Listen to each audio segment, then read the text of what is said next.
Good morning students, তোমরা সবাই কেমন আছো? ভালো? আমিও ভালো আছি। আচ্ছা, আগে তারিখ আর কোন ক্লাসে পড়ি লিখে নি। আচ্ছা, আমরা কোন ক্লাসে পড়ি? ক্লাস 2-তে। আচ্ছা, আমি যে এই যে লিখছি, আমি কিসের সাহায্যে লিখছি বলো তো? কিসের সাহায্যে লিখছি জানো তোমরা? কেউ এটাকে কি বলে? কি বলে? পেন্সিল? না, এটা পেন্সিল না। ভালো করে দেখো কি। আচ্ছা, এটাকে কি বলে জানো? এটাকে বলে, হ্যাঁ ঠিক বলেছো, এটাকে বলে মার্কার। কি বলে? মার্কার। এই যে আমি যে মার্কারের সাহায্যে লিখছি, এই যে মার্কারটা কটা আছে বলো তো? কটা মার্কার আছে? হ্যাঁ, একটা মার্কার দিয়ে লিখছি আমি। তাহলে কি বলবো জানো? একটা মার্কার বলবো এ মার্কার। কি বলবো? এ মার্কার। এ মার্কার একটা আছে বলে এ মার্কার লিখলাম। আচ্ছা, এই যে আমি কিসের উপর লিখছি বলো তো? বোর্ডের উপর। তাহলে এই বোর্ডের উপর যখন লিখছি তখন কি বলবো? কি বলবো? ভেরি গুড, এ বোর্ড। বাহ, তুমি সবাই ঠিক বলছো। এ বোর্ড। কেন? একটা বোর্ড আছে তাই জন্য এ বোর্ড লিখলাম। আচ্ছা, এই ছবিটা কি বলো তো? তোমরা সবাই বলো এটা কিসের ছবি? বলো এটা কিসের ছবি? হ্যাঁ, অ্যাপেলের ছবি। তোমরা সবাই অ্যাপেল খেতে ভালোবাসো? বাহ, এটা অ্যাপেলের ছবি। বলো তো অ্যাপেল কটা আছে? একটা আছে। তাহলে কি বলবো? অ্যাপেল। কিন্তু না, এক্ষেত্রে এ অ্যাপেল লিখবো না। কি লিখবো জানো? N Apple. কি লিখবো? N Apple. কেন বলো তো? আমরা এর আগের ক্লাসে জেনেছি ভাওয়েল আর কনসোনেন্ট, মনে আছে সবার? হ্যাঁ, ভাওয়েল কোনগুলো বলো তো?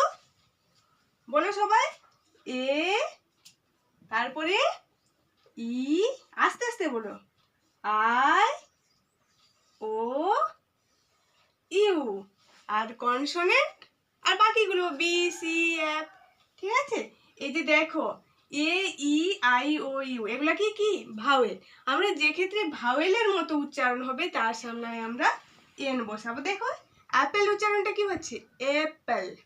ভাওয়েলের মতো হচ্ছে, তাই এন লিখলাম। এন মানেও একটা আর এ মানেও একটা, তাই এটা কি লিখবো? N Apple. আচ্ছা, কি লিখলাম বলো তো? এটা তোমরা সবাই বলো, কি লিখলাম বলো? কি এটা? হ্যাঁ, অরেঞ্জ। আচ্ছা, অরেঞ্জ কোন কালে হয় বলো তো? ফলটা, ফল তো একটা, হ্যাঁ। কোন কালে হয়? শীতকালে হয়। তাহলে অরেঞ্জের সামনে কি বসাবো বলো তো? একটা অরেঞ্জ আছে, এ বসাবো না এন বসাবো? অরেঞ্জ। কার মতো উচ্চারণ হচ্ছে? ভাওয়েলের মতো, তাই এখানে কি বসাবো? এন। আচ্ছা, তাহলে এটা বলো তো কি হবে? হ্যাঁ, ডগ। ডগের সামনে কি হবে? কার মতো উচ্চারণ হচ্ছে? কনসোনেন্টের মতো, তাই জন্য কি হবে? A dog. তাহলে আজকে আমরা কি শিখলাম বলো তো? যে ইউজ ও এ আর এন, এ কোথায় বসাতে হয় আর এন কোথায় বসাতে হয়। তাহলে আমরা সবাই শিখে গেলাম কোথায় বসাবো এ আর কোথায় বসাবো এন। তোমরা বাড়িতে তাহলে কি কি, যে একটা জিনিসের সামনে এন বসবে, আর যদি সেই জিনিসটা ভাওয়েলের মতো উচ্চারণ হয় তাহলে তার সামনে এন বসবে, আর যদি সেটা কনসোনেন্টের মতো উচ্চারণ হয় তাহলে তার সামনে বসবে এ।